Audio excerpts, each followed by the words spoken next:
அனைவருக்கும் வணக்கம். இந்த வீடியோவில் group 1 mains early bird test வச்சு நம்ம கண்டக்ட் பண்ணியிருக்கோம். அதோடைய ஃபர்ஸ்ட் டெஸ்ட்டுக்கான மாடல் ஆன்சர் தான் இது. இங்கிலீஷ் மீடியமும் இருக்கு, அதே போல தமிழ் மீடியமும் இருக்கு. ஸோ இதுதான் வந்து ஃபைனல் ஆன்சர் அப்படின்னு கேட்டால் கிடையாது. இது வந்து ஒரு மாடல் ஆன்சர் தான். இதை பேஸ் பண்ணி நீங்கள் உங்களுடைய ஆன்சர்ஸ் வந்து வேல்யூஷன் பண்ணிக்கலாம். டாப்பர்ஸோடைய ஆன்சர் ஷீட்டையும் உங்களுக்கு வந்து ஷேர் பண்ணியிருக்கோம். இதோடைய பிடிஎஃப் உங்களுக்கு ஷேர் பண்ணியிருக்கோம். ஸோ அதை கம்பேர் பண்ணி தமிழ் மீடியம் இங்கிலீஷ் மீடியம் உங்களுடைய ஆன்சர்ஸ் வந்து இம்ப்ரூவ் பண்ணிக்காங்க. ஸோ முதல்ல இந்த கொஸ்டினுக்கு வந்து பார்த்தோம்னா நம்ம ஆன்சர்ஸ் எப்படி வந்து அதை வந்து கொண்டு வந்திருக்கோம், நேரேட் பண்ணி கொண்டு வந்திருக்கோம் அப்படிங்கிறதையும் நம்ம பார்த்துருவோம். முதல்ல வந்து இந்த யூரோப்பியன்ஸ் பற்றியான ஒரு கேள்விக்கு ஃபர்ஸ்ட் எடுத்த உடனே ஈஸ்ட் இந்தியன் கம்பெனி, ஆங்கிலேய கிழக்கிந்திய கம்பெனி அப்படின்னு சொல்லி அந்த இடத்துல நம்ம ஏற்கனவே நம்ம டெமோ வீடியோலயே கொடுத்துருக்கோம் என்னென்ன விஷயங்கள் ஃபாலோ பண்ணும் அப்படிங்கிறத. அது போல வந்து பார்த்தோன்னா முதல்ல ஒரு பேசிக்கான இன்ட்ரோங்கிறத விட ஒரு 2 லைன் அதை பற்றி எழுதிட்டு 2 முக்கியமான ஃபேக்ட். இதில் வந்து நம்ம பார்த்தோம்னா ஒரே ஃபேக்ட் தான் 2 டைம் கொடுத்துருக்கோம். ஆனால் உண்மையாக நீங்கள் எழுதும் பொழுது இன்னும் ரெஃபரன்ஸ் நிறைய எடுக்கும் பொழுது இதில் 2 டிஃப்ரெண்ட்டான ஃபேக்சுவல் இன்ஃபர்மேஷன் வந்து நீங்கள் கொடுங்க. இப்போ இந்த இடத்துல வந்து பார்த்தோம் அப்படின்னா அந்த ஸ்ட்ரக்சருக்குள்ள நம்ம கொஸ்டின் அட்ரஸ் பண்ணுறோம். Steps taken by British East Indian company for trade. சரிங்களா? வணிக உறவை ஏற்படுத்த ஆங்கிலேயர்கள் வந்து என்ன நடவடிக்கைகளை மேற்கொண்டார்கள். ஸோ கேள்வியோட டிமாண்ட் வந்து நம்ம இந்த இடத்துல வந்து அட்ரஸ் பண்ண ஆரம்பிச்சிட்டோம். ஸோ அதுக்கப்புறம் சப்ஹெட்டிங் போட ஆரம்பிச்சிட்டோம். So first English East Indian company எப்படி ஸ்டார்ட் பண்றாங்க, அடுத்தது ஒவ்வொரு பர்சனாலிட்டியா சார் வில்லியம் ஹாக்கிங்ஸ் வந்து வராரு. ஸோ வில்லியம் ஹாக்கிங்ஸ் பத்தி கொடுத்துட்டோம். அடுத்தது தாமஸ் ரோ, அவருக்கு இயர், இந்த இயர் எல்லாமே நிறைய பேர் வந்து தனியாக ஒரு பாயிண்டா எழுதுறீங்க. அப்படி எழுதும் பொழுது உங்க ஆன்சர் ஷீட்ல அந்த நம்பர் ஆஃப் பாயிண்ட் அப்படிங்கிறது குறைய ஆரம்பிச்சிடும். ஸோ அதனால நீங்க இந்த இடத்துல வந்து யூஸ் பண்ண ஆரம்பிங்க. பிளஸ் வந்து பார்த்தோம்னா ஹிஸ்டரியை பொறுத்த வரைக்கும் டேட், பிளேஸ், இயர், பர்சனாலிட்டி, ஏதாவது புக்ஸ், இதுதான் வந்து மார்க்கை வந்து ஃபிட் பண்ணி நமக்கு வந்து அதிகமாக செக்யூர் பண்ணி கொடுக்குற விஷயங்கள். ஸோ நம்ம வந்து ஸ்டோரியாக எழுதுனீங்க அப்படின்னா ஃபர்ஸ்ட் ஆஃப் ஆல் டைம் வந்து பத்தாது. டைம் பத்தலை அப்படின்னாவே ஆட்டோமேட்டிக்காக பேப்பர் கம்ப்ளீட் பண்ண முடியாது. நம்ம வந்து அந்த காம்படிஷன்லேருந்து எலிமினேட் ஆகிற மாதிரி ஆயிரும். சரி, ஓகே. அடுத்தது பார்த்தோம்னா இந்த ஃப்ரான்சிஸ் இது எல்லாமே கிட்டத்தட்ட நம்ம வந்து ஒரு ஹைரார்க்கியில் அந்த ஒரு டைம் பீரியடை பேஸ் பண்ணி அந்த கால இதில் வந்து கொடுத்துருப்போம். அதே போல இது வந்து பார்த்தோம்னா இந்த ஆன்சர் வந்து ஃபுல்லா முடிக்கிற மாதிரி தான் நம்ம வந்து கொடுத்துருப்போம். ஸோ இந்த இடத்துல பார்த்தோம்னா மொத்தம் வந்து ஒரு 8 பாயிண்ட் வந்து இந்த 10 மார்க் கொஸ்டினுக்கு வந்து கொடுத்துருப்போம். ஸோ இந்த மாதிரி வந்து பாயிண்ட்ஸ் வந்து பிரேக் பண்ணி எழுதுங்க. பிளஸ் வந்து நீங்க நிறைய பேர் என்ன பண்ணிருக்கீங்க அப்படின்னா இந்த சப்மிட்டிங்க்கு ஒரு ஸ்பேஸ் விட்டுருக்கீங்க. ஸோ அந்த மாதிரி விட்டீங்க அப்படின்னா நிறைய பாயிண்ட் வந்து கொடுக்க முடியாது. ஸோ அதை வந்து அவாய்ட் பண்ணிக்கோங்க. செகண்ட் கொஸ்டினை பொறுத்த வரைக்கும் டாக்டர் B.R. அம்பேத்கர் அவரை பத்தியான ஒரு கொஸ்டின். இது வந்து கேள்வியா கேட்கும் பொழுது முதல்ல அவர் வந்து சோசியோ பொலிட்டிக்கல் லீடர், சமூக அரசியல் தலைவர் அப்படிங்கிற ஒரு கேள்வி கேட்டிருந்தா கூட முதல்ல அவரை பத்தி பேசிக்கான ஒரு இன்ட்ரோ, ஸோ ஒரு கேட்சியா கொடுத்துட்டு அதுக்கு அடுத்தது நம்ம சொன்ன மாதிரி முன்னாடி சொன்ன மாதிரி தான், அதாவது 2 முக்கியமான ஒரு பேசிக்கான பாயிண்ட்டை சொல்லிட்டு அதுக்கு அடுத்ததா 2 ஃபேக்சுவல் இன்ஃபர்மேஷன். இதுதான் நம்ம ஸ்ட்ரக்சர்ல வந்து தொடர்ந்து வந்து உங்ககிட்ட சொல்லிக்கிட்டே வரோம். ஸோ இந்த ஃபேக்சுவல்ல பார்த்தோம்னா மாடர்ன் மனு, நவீன மனு அப்படிங்கிற ஒரு விஷயத்த சொல்லிட்டோம். அதே போல டே ஆஃப் ஈக்குவாலிட்டி, சமத்துவ நாள் அப்படிங்கறத சொல்லிட்டு இதை பாக்ஸ் பண்ணிட்டோம். இதே தான் நம்ம எல்லா ஆன்சர்லயும் ஒரு ஸ்ட்ரக்சருக்குள்ள இதை கொண்டு வந்துகிட்டே இருப்போம். இப்போதான் நம்ம வந்து கொஸ்டின் அட்ரஸ் பண்றதுக்கான சோசியோ பொலிட்டிக்கல் லீடர் கொஸ்டின் இந்த இடத்துல அட்ரஸ் பண்றோம். ஸோ எடுத்த உடனே இந்த இடம் என்னவா யூஸ் பண்ணிட்டு இருக்கோம் அப்படின்னா பேசிக் நம்ம ப்ரீ ரெடிமேட் ஆன்சர் தான் நம்ம இந்த இடத்துல எல்லா இடத்துலயும் யூஸ் பண்றோம். இந்த இடத்துல கொஸ்டின் வந்து என்ன டிமாண்டோ அந்த டிமாண்டை வந்து நம்ம வந்து பாக்குறோம். ஸோ இப்போ அடுத்தது பார்த்தோம்னா இதுலயே வந்து அடுத்ததா என்ன கொடுத்துருக்கோம் அப்படிங்கிற அந்த ஒரு ஸ்ட்ரக்சர் வந்து பாருங்க. இதுல பார்க்கும் பொழுது அந்த பாயிண்ட்ஸ் ஏன்னா 10 மார்க் அப்படிங்கும்போது ஸ்பேஸ் இவ்வளவு கொடுத்துருக்காங்க பொழுது மகத் சத்தியாகிரகா கொடுத்துருக்கோம். கொடுத்தது மட்டும் இல்லை, இங்கேயே மகத் சத்தியாகிரகல அந்த மந்த், இயர் எல்லாமே கொடுத்துருக்கோம். ஸோ கீழே வந்து அங்க என்ன நடந்துச்சு அப்படிங்கிறத சொல்லியிருக்கோம். நிறைய பேர் வந்து பார்த்தோம்னா இது ரொம்ப ஒரு 4-5 லைன் நிறைய பேர் மகத் சத்தியாகிரகத்தை எழுதியிருக்கீங்க. பட் என்னன்னா நிறைய லைன்ஸ் வந்து போக ஆரம்பிச்சிருச்சு. ஸோ அப்போ என்னன்னா மீதி இருக்கிற பாயிண்ட்டுக்கு வந்து இடம் இல்லாமல் போயிடும். ஸோ ஒரு ஸ்பேஸ் விட்டுட்டு Kalaram temple moment, entry moment, அதுக்கப்புறம் பார்த்தோம்னா அவருடைய மற்ற விஷயங்களும் சேர்த்து இதில் வந்து டிஸ்கஸ் பண்ணியிருக்கோம். சோசியோ பொலிட்டிக்கல் அப்படிங்கும்போது முடிஞ்ச அளவுக்கு அந்த பாயிண்ட்டுக்குள்ளேயே இதை தான் நீங்க வந்து ஃபாலோ பண்ணுன்னு கிடையாது. நீங்க அந்த சோசியோ பொலிட்டிக்கல்ல எவ்வளவு பாயிண்ட் அதிகமா கொஸ்டினோடைய டிமாண்டோ அந்த டிமாண்ட் அதிகமா வந்து கொண்டு வாங்க. ஸோ கொண்டு வரதுக்கு எதுவுமே கிடைக்கல, ஆனா அந்த ஆன்சர் வந்து மோர் ரிலவெண்டா இருக்கணும் அந்த பாயிண்ட்ஸ் எல்லாமே அப்படின்னா அந்த டைம்ல எக்ஸ்ட்ரா 1 or 2 பாயிண்ட் இப்போ டிராஃப்டிங் கமிட்டி இது எல்லாமே பொலிட்டிக்கல் இதுல வந்துடும். ஸோ அந்த மாதிரி கொண்டு வாங்க. உங்களுக்கு வந்து எப்படி இதை வந்து நீங்க சோசியல் பொலிட்டிக்கல்னு 2ஆ பிரிச்சும் எழுதியும் அப்படி உங்களுக்கு நிறைய பாயிண்ட்ஸ் இருந்துச்சு அப்படின்னா நீங்க அந்த மாதிரியும் செப்பரேஷன் பண்ணியும் நீங்க வந்து அதை வந்து கொண்டு வரலாம். ஸோ இப்போ அடுத்தது கேள்வி பார்த்தீங்க அப்படின்னா extremist and terrorist movement. So இது வந்து இந்தியன் நேஷனல் காங்கிரஸ்ல இது பண்ணியிருப்போம். ஜென்ரலாக நீங்கள் இந்த இடத்துல உங்களுக்கு வேற இன்னும் நான் டாப்பர்ஸ் பேப்பர்லாம் ரெஃபர் பண்ணி பாருங்க, அவங்க இன்னும் நல்ல நல்ல பாயிண்ட்டை இந்த இடத்துல வந்து ஃபிட் பண்ணியிருக்காங்க. ஸோ நம்ம ஒரு பேசிக் இன்ட்ரோ முதல்ல பார்த்தோம்னா எக்ஸ்ட்ரீமிஸ்டோட ரோல் வந்து நம்ம கொடுத்துருக்கோம். அதாவது தேசிய இயக்கத்தில் பயங்கரவாதிகளின் பங்களிப்பு. இந்த மாதிரி டபுள் ஸ்பிளிட் அப் பண்ணும் முடிஞ்ச கேள்விகளுக்கெல்லாம் என்ன பண்ணுங்கன்னா மைண்ட்லயே முன்னாடியே ஃபிக்ஸ் பண்ணிக்காங்க. இது ரெண்டா மொத்த ஸ்பேஸை ரெண்டா பிரிச்சு ஒரு பார்ட்டை வந்து ஃபர்ஸ்ட் பார்ட் ஆஃப் கொஸ்டினுக்கும் செகண்ட் பார்ட்டை வந்து செகண்ட் பார்ட் ஆஃப் கொஸ்டினுக்கும் ஈக்குவல் இம்பார்ட்டன்ட் கொடுங்க.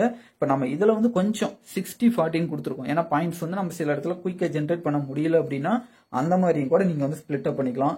பாலகங்காதர் திலகர் இதெல்லாம் ஃபேக்சுவல் இன்ஃபர்மேஷன் நம்ம கொடுத்துருக்கோம். லாலா லஜபதி ராய், பிபின் சந்திரபால், விஓசி இந்த மாதிரி வந்து கொடுத்துருக்கோம். பிளஸ் இதே தான் அடுத்தது அப்படியே வந்து என்னன்னா இந்த இதுல கண்டினியூ ஆகும். இங்க டெரரிஸ்ட் மூவ்மெண்ட், இந்த தீவிர தேசியவாதிகளை பத்தி நம்ம கொடுக்குறோம். அப்படி கொடுக்கும் பொழுது இந்த இடத்துல ஒரு சில இடத்துல நம்ம நெருக்கமா என்ன ரீசனுக்காக எழுதியிருக்கோம் அப்படின்னா அந்த பாயிண்ட் வந்து நம்ம கிட்ட நிறைய இருக்கு. ஆனா நம்ம இந்த இடத்துல வந்து ஸ்பேஸ் எல்லாம் விட்டுட்டு இருக்க கூடாது, மார்க்கை வந்து அதிகமா செக்யூர் பண்ணணும் அப்படிங்கிறதுக்காக இந்த மாதிரியும் கொடுத்துருக்கோம். இந்த மாதிரி நீங்க பண்ணும் பொழுதும் உங்களுக்கு வந்து மார்க்ஸ் வந்து நம்ம நல்லாவே ப்ரொவைட் பண்ணியிருக்கோம். அடுத்ததா வேலூர் கழகம் 1806 அந்த ரிவால்ட் வந்து சொல்லியிருப்போம். முதல்ல எடுத்த உடனே நம்ம இதுல வந்து முன்னாடி சொன்ன ஜென்ரல் இன்ட்ரோ கொடுக்காம நம்ம என்ன பண்ணியிருக்கோம் அப்படின்னா விடி சவாக்கரோடைய ஒரு கோட் உங்ககிட்ட இந்த மெயின்ஸ் எக்ஸாம் எழுத போகும்போது கண்டிப்பா ஒரு 40 கோட் டிஃப்ரெண்டான லீடர்ஸ் ரொம்ப ஈஸியா உங்களால வந்து ரிட்ரீவ் பண்ண முடிஞ்ச கோட்டை வந்து மெமரி பண்ணி எப்பயுமே ஒரு நோட்ல எழுதி வச்சுக்காங்க. பிளஸ் வந்து இந்த இடத்துல பாக்ஸ் 2 பாயிண்ட் உங்ககிட்ட இருந்துச்சுன்னா கண்டிப்பா 2 பாயிண்ட் போடுங்க. நம்ம டக்குன்னு நம்ம கிட்ட ஒரு பாயிண்ட் இருக்கும் பொழுது அதை வந்து ஃபேக்சுவல் இன்ஃபர்மேஷனா வேலூர் ரிவால்ட் வந்து எப்போ ஆரம்பிச்சுது அப்படிங்கிறத போட்டுட்டோம். அடுத்தது பார்த்தோம்னா காசஸ், ஏன்னா அவங்க கேள்வி ரெண்டா கேட்டிருக்காங்க, காசஸ் அண்ட் கான்சிக்வன்சஸ். சரிங்களா, காரணம் விளைவு வந்து கேட்டிருக்காங்க. ஸோ நம்ம இந்த காசஸ் வந்து எழுதிடலாம். ஸோ காசஸ் வந்து பார்த்தோம்னா அதுக்கான பேக்ரவுண்ட் எழுதியிருக்கோம். அதாவது மைசூர் போர்கள் வந்து இருக்கு, அதே போல புதிய ராணுவ விதிகள் இருக்கு, அக்னியோடைய டர்பன் அது இருக்கு. இது எல்லாமே ஸ்கூல் புக்ல இருந்தா நீங்க மேக்சிமம் இந்த பாயிண்ட்ஸ் வந்து நீங்க வந்து வெளியே எடுக்கலாம். ஒரு சில ரெஃபரன்ஸ் புக்கையும் வந்து நீங்க வந்து ஃபாலோ பண்ணிக்கலாம். ஸோ அதே தான் வந்து கொடுத்துருப்போம். ப்ளஸ் இதில் என்னன்னா அந்த கான்சிக்வன்சஸ் வந்து நமக்கு வந்து பெரிய பாயிண்ட் அதிகம் இல்லைங்கிறதுனால இந்த ஏன்னா இது 15 மார்க், அதனால நம்ம எக்ஸ்ட்ராவா இந்த இடத்துல என்னன்னா கோர்ஸ் ஆஃப் ரிவால்ட் அதுவும் ஆட் பண்ணலாம். ஆனால் போடாமல் நீங்கள் காசஸ் கான்சிக்வன்சஸ் போட்டிங்க அப்படின்னாவே அதுவே பெட்டராக தான் இருக்கும். ஸோ அந்த ஆர்டரை வந்து நம்ம கொண்டு வந்துட்டோம். அதுக்கடுத்து பார்த்தோம்னா இதோடைய விளைவுகள், இந்த விளைவுகள் அப்படிங்கிறதோட முடிச்சுட்டு இதில் பார்த்தீங்க அப்படின்னா இங்கே ஒரு 14 பாயிண்ட் வந்துருச்சு. ஸோ அடுத்தது பார்த்தோம்னா இதோட தோல்விக்கான காரணங்கள். ஆனால் கொஸ்டின்ல இதை வந்து டிமாண்ட் பண்ணல அப்படின்னாலும் இது ஒரு 15 மார்க்ல நம்ம வந்து ஒரு ஃபுல் ஃபிளெஜ்ல இதை கொண்டு வரணும் அப்படிங்கிறதுக்காக இதை பண்ணியிருக்கோம். ஸோ இதில் வந்து பார்த்தோம்னா ஆல்மோஸ்ட் ஒரு 19 பாயிண்ட் வந்து நமக்கு வந்து இருக்கு. ஸோ நீங்கள் இவ்வளோ பாயிண்ட்டை எழுதணும் அப்படின்னு கிடையாது. ஒரு சில இடத்துல நீங்கள் இன்னும் கொஞ்சம் குறைச்சி கூட மினிமம் வந்து ஒரு 12 to 15 பாயிண்ட் வந்து நீங்கள் கொண்டு வரது பெட்டராக இருக்கும். பட் உங்கள் காம்படிட்டர் இதோட அதிகமான பாயிண்ட்ஸ் கொடுத்தாரு அப்படின்னா அது அவங்களுக்கு அட்வான்டேஜ் ஆயிரும். ஸோ அதனால தான் நம்ம மேக்ஸிமம் என்ன பண்ண முடியுமோ அதை வந்து கொடுத்துருக்கோம். அடுத்த கேள்வி பார்த்தோம்னா லேண்ட் ரெவன்யூ பற்றி. ஸோ இது ரொம்ப வந்து ஃபெமிலியரான ஒரு கொஸ்டின். ஸோ அந்த ஃபெமிலியரான கொஸ்டின்ல முடிஞ்ச அளவுக்கு ஃபேக்சுவல் இன்ஃபர்மேஷன் நம்ம அதில் கொடுக்கறது தான் பெட்டரானதாக இருக்கும். நம்ம லேண்ட் ரெவன்யூ பொறுத்த வரைக்கும் நமக்கு தெரியும் 3 மெத்தட் தான் ரொம்ப ஃபேமஸான ஒரு மெத்தடாக இருக்கும். பர்மனன்ட் செட்டில்மெண்ட், ரைத்வாரி, மகள்வாரி, நிலையான நிலவரி திட்டம், ரைத்வாரி, மகள்வாரி. இந்த திட்டங்கள் யார் கொண்டு வந்தாங்க? உங்களுக்கு இயர் போடணும் அப்படின்னா இயர் கூட நீங்கள் போட்டுக்கலாம். ஸோ உங்களுடைய ஆன்சர் கன்வீனியன்ட்டுக்கு தகுந்தா போல அந்த மெத்தடை வந்து நீங்கள் லைட்டாக மாற்றிக்கலாம். இதில் பார்த்தோம்னா முதல்ல இதை டீட்டெயில் சொல்லிட்டு அடுத்ததா இந்த பாயிண்ட்ஸ் எல்லாமே 1 by 1 வந்து நம்ம வந்து சொல்கிறோம். இதில் வந்து பார்த்தோம்னா ஒவ்வொரு திட்டத்தோடைய முறைகள் யார் இன்ட்ரொடக்ஷன் பண்ணுறாங்க, அதோடைய ஸ்பெஷல் என்ன இருக்குது, அதோடைய ஃபீச்சர்ஸ் என்ன இருக்குது, அதை மட்டும் இது டைரக்ட் கொஸ்டின் அப்படிங்கிறதுனால இதை நீங்கள் டைரக்டாகவே இந்த மாதிரி வந்து அட்ரஸும் பண்ணிடலாம்.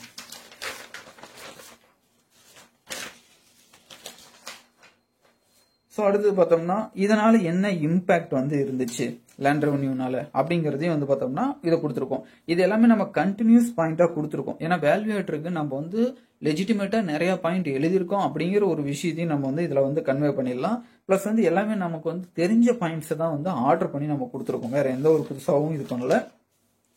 அடுத்ததா பாத்தீங்க அப்படின்னா காந்தி வந்து எப்படி வேரியஸ் மூவ்மெண்ட் வந்து இது பண்ணாரு, அப்படிங்கிறது வந்து இந்த கொஸ்டின் வந்து டிமாண்டா இருக்கு. ஸோ இதுல எடுத்த உடனே காந்தியை பத்தி பேசிக்கா உங்களுக்கு இன்னும் வேற பாயிண்ட்ஸ் தெரியுது அப்படின்னாலும் அதையும் இந்த இடத்துல 2 பாயிண்ட் வந்து நீங்க போட்டு இந்த ஃபர்ஸ்ட் ஏரியாவை நீங்க கவர் பண்ணிடலாம்.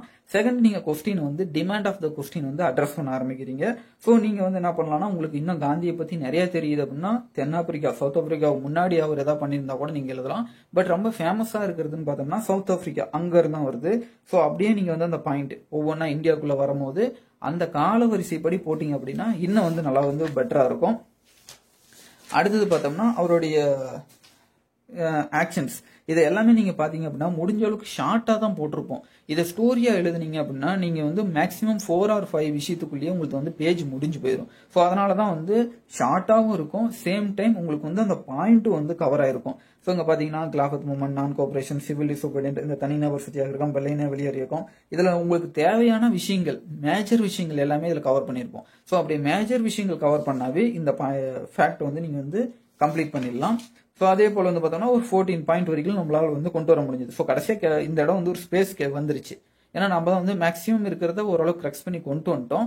பட் ஸ்டில் நமக்கு வந்து இந்த ஸ்பேஸ் இருக்கும்பொழுது இதை வந்து ஒரு யூஸ்ஃபுல்லா மாற்றணும் அப்படிங்கிறதுக்காக இந்த மாதிரி ஃபில் பண்ணியிருக்கோம். இது வந்து irrelevant கிடையாது, அதே டைம்ல இது வந்து கரெக்டான விஷயம் கிடையாது. ஆனா என்னன்னா ரிலவெண்டான விஷயத்த ஓரளவுக்கு வந்து அவங்களுக்கு வந்து ஸ்பேஸ் வந்து ஃப்ரீ ஆகாம இல்லாம இருக்கிறதுக்காக இதை வந்து நம்ம இது பண்ணியிருக்கோம்.